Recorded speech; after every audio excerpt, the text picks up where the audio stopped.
Today I am talking about something special about the Tesla stocks. These stocks traded at this moment $330. In the last 5 days these stocks give only 2% return. In the last 1 month these stocks give almost, these stocks lose money 16% market valuation. These stocks lose approximately 22% market valuation in the last 6 months. These stocks lose 25% market valuation in the last year to date, and last 1 year these stocks lose approximately 2% market valuation. Hey, I am not telling you to buy or sell these stocks. I just break down the numbers so you can decide smarter. Here you can see these stocks give in the last 5 years return, which is that means 40% return, which is very good return.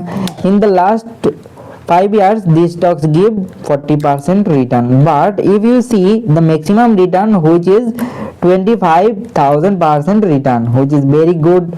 So what do you think about these stocks? Please comment below, and always do your own research before investing. Follow for more US stocks breakdown.